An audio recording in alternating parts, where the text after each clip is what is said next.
You're listening to The Moose and the Loose, your 10 minutes action-packed financial podcast with your host, Mikey Hu.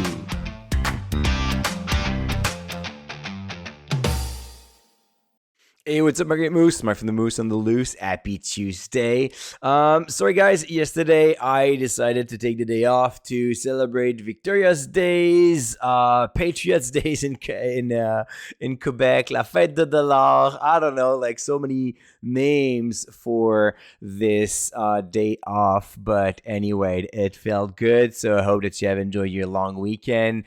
And on my side, it was like kind of busy. We spent the weekend in Quebec City, actually, because my daughter was dancing over there, and we closed the weekend with a game on the South Shore, a soccer game on the South Shore. So that was a pretty busy, but a lot of fun. I love those weekends where we're running around, see our kids doing their passions, actually doing activities and loving it. And that got me thinking about today's topic, actually, about like following your passion, doing things that you enjoy, doing the activities that you enjoy. So how about not retiring early, but always feeling that you're semi-retired or something like that? Like the concept of like having mini retirements. And I love mini retirements. I read about that concept on Tim Ferriss' books, The 4-Hour Work Week, back in, I don't know, like around 2008, 2009, probably. And then it kept on, like, I don't know, kept on digging in my brain and brought me more thoughts about that. And at the age of 35, I took a sabbatical year. And it's quite interesting because on the one side, if you're looking at the financial perspective of taking a year off in your mid-30s when you're at your prime, back then I was a private banker making six figures. Life was good. So why stopping it there? And the cost for my future me, like in retirement, probably $500,000 or something like that, right? Probably more, because if you're thinking like how much you can invest in that year plus like potential promotions, and then you compound that for the next 50 years, that's kind of crazy. But here's like the other side of the story. And this is what I want to talk about today, because kind of like want you to kind of like force you to spend a little bit more and do things that matters today. At the age of 35, I took the equivalent of the next 26 years of vacations. So usually, you have like roughly like 4 weeks of vacation if you have like a good job, which this is what I had. But you don't go away for 4 weeks. You go away for like 2 weeks max, and then the rest of it is like the holidays and stuff like that. So I went on a trip, took 26 years ahead, like it's kind of like an advance on my future vacation. And even if you want to make it like 4 weeks a year, that is still like 13 years ahead of vacation. So I'm still actually I'm still on those vacation years, and still I was able to fly away and then took other trips. And what is even more important than that, than taking those years, is that was the right timing to do it. Timing in terms of like, there's no right timing to like quit your job and travel the world. I mean, there's a lot more sacrifices than anything else, but I would have not been able to do that today. Like today, if I want to go on an RV with my wife and my 3 kids. I mean, 2 of my kids are turning adults. I mean, one is already like, he's turning 20. William's turning 20 this year. Amy's turning 18. Do you really think they're gonna follow me? Like, especially, do you really think I really want them in a small RV for the next 12 months? I mean, we're gonna kill each other, right? So that's an interesting concept where there are things you can do at specific time in your like at specific ages, in terms of like either you don't have like the time, the health, like your kids are like, they were available when William was 12. Not so much when he's turning 20, right? Actually, last year he didn't even go on vacation with us because he had other plans. So that's kind of crazy. But it's just to make you reflect that it is super important to identify what you really want to do in life. And those mini retirements could be super interesting because they're going to like make you move forward, and not everything can be postponed to retirement. Like, might as well, if I die tomorrow, well, then I would have saved all that money for nothing. And on the opposite, I was able to actually enjoy life a lot more, and spend those amazing moments with my family at an age that really matters. Because if I want to do this again today, not gonna be possible.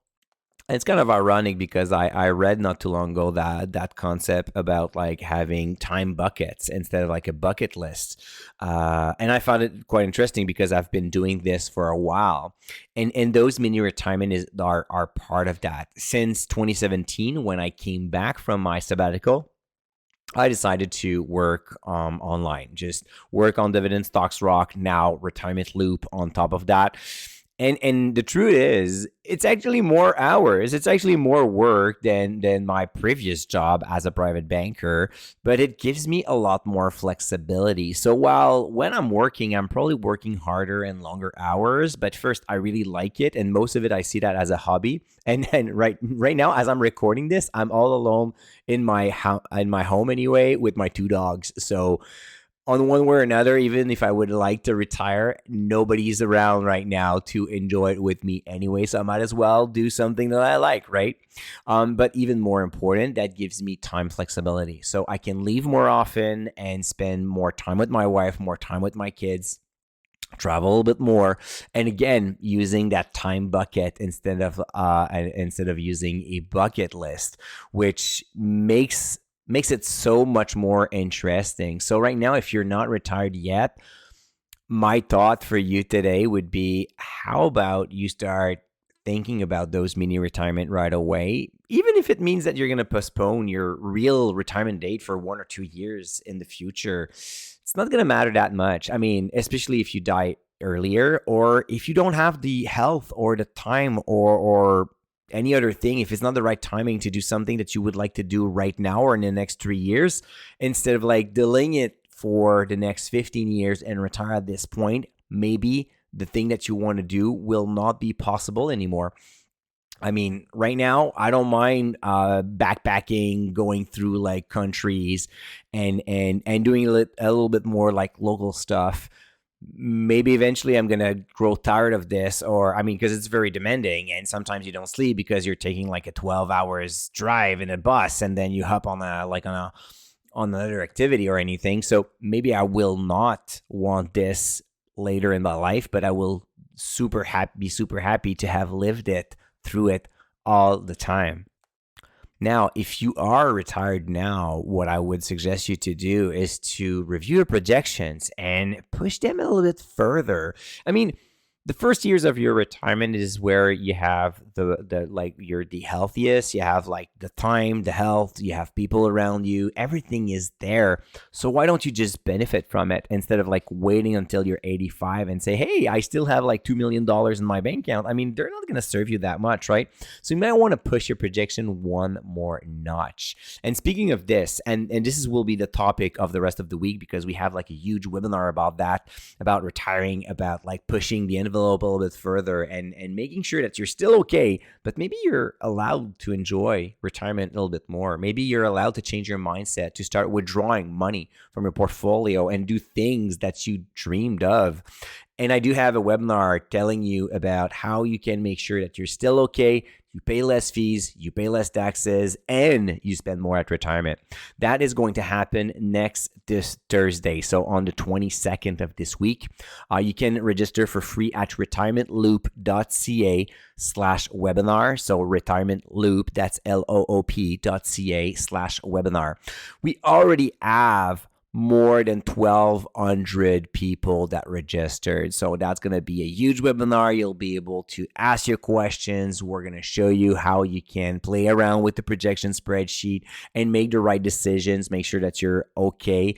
And probably you're going to get a tip or two on how you can spend an extra $5,000 or an extra $10,000 to treat yourself a little bit more, because, you know, retirement is not just about planning and investing. It's mostly about enjoying it, right?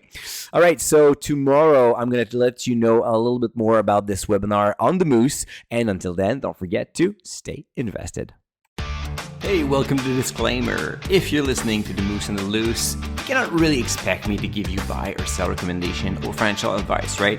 You're here for fun, you're here for information and some entertainment. But I am not your financial advisor, I am not your broker, so therefore I'm not liable if you're losing money after listening to the podcast. If you're looking for some advice, go see a professional.